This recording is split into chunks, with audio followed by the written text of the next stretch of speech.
Hello guys! Yan. Nandito po kami ngayon sa Provincial Veterinary sa Batangas City. Bale, patuturukan namin ng aming mga aso. Ari po sila. Yan po.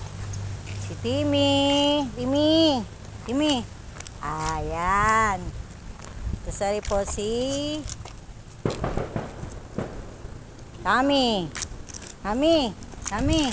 Tommy! Ayan, ayun po si Milky. Ayan, kasama ko po ang Papa Uje. Papa Uje.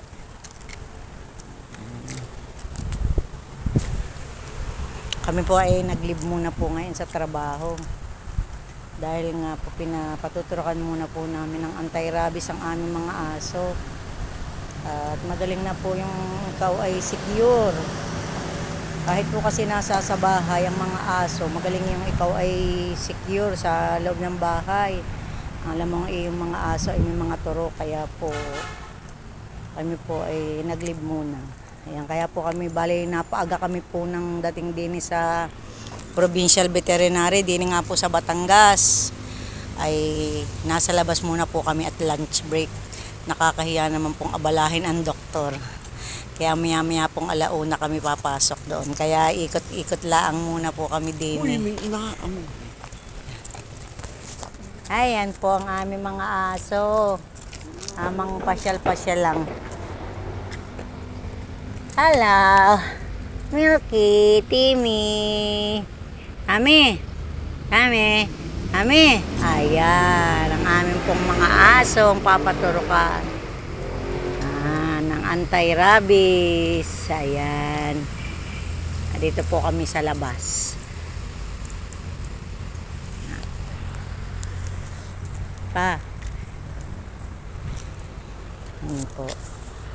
Ayan po. Daming mga sasakyan. Daming puno dito. Ang tataas ng mga puno. Ayan. Parking na. Dito po kami sa parking. Yun ang aming pupuntahang opisina sa vet dito sa Batangas City.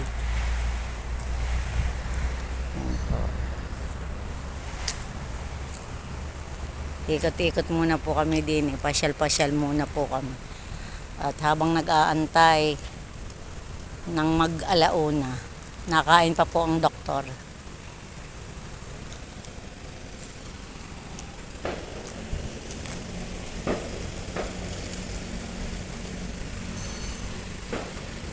Ayan ang aming mga aso. Oh. Ayun po.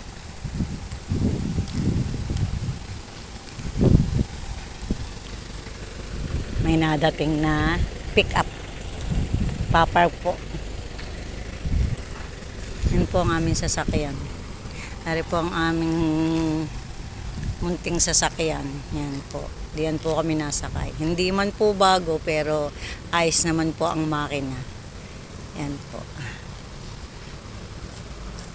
Itong kulay red.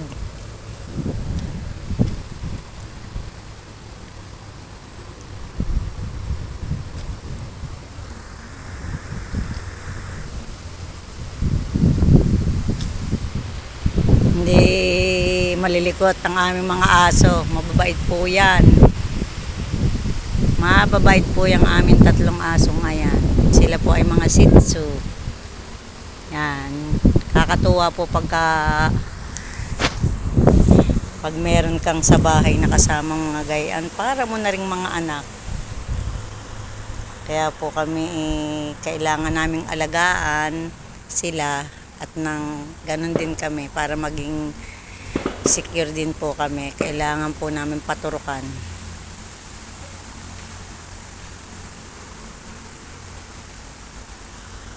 Yan, sige po. Babay po sa inyo. I-follow nyo naman po ako. God bless po.